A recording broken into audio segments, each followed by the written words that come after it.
How Star Trek Enterprise changed the franchise for the better.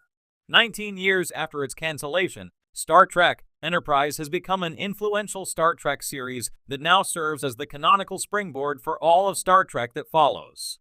A prequel set in the 22nd century, Enterprise was the fifth Star Trek TV series and the last of the era of Star Trek, produced by Rick Berman, that launched with Star Trek: The Next Generation in 1987. Enterprise was the only show of the TNG era to last 4 seasons, and its cancellation in 2005 marked the end of Star Trek on TV for 12 years. However, the prequel co-created by Berman and Brannon Braga has since earned new admirers in the last 2 decades, and the Star Trek franchise has recontextualized Enterprise's greater importance. One of the issues with Star Trek Enterprise during its broadcast run on the UPN network is that it came at the tail end of Star Trek: The Next Generation, Star Trek: Deep Space Nine, and Star Trek: Voyager, each having epic 7-season runs.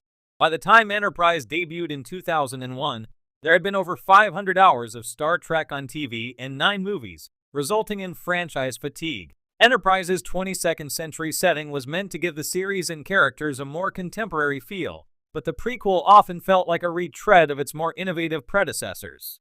Indeed, Enterprise's core trio of Captain Jonathan Archer, Scott Bakula, T'Pol, and Chief Engineer Trip Tucker, Connor Trinneer, was an obvious rehashing of Star Trek: The Original Series. Captain James T. Kirk, William Shatner, Spock, Leonard Nimoy, and Dr. McCoy, DeForest Kelley. Star Trek Enterprise's mistakes hurt the show in fans' eyes.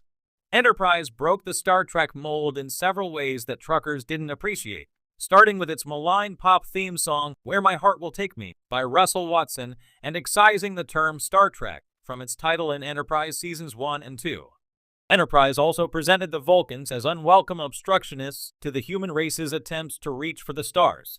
Star Trek Enterprise's attractive young cast, especially Jolene Blalock's T'Pol and Connor Trinneer's Trip Tucker, were blatantly hypersexualized with as much nudity as network TV would allow.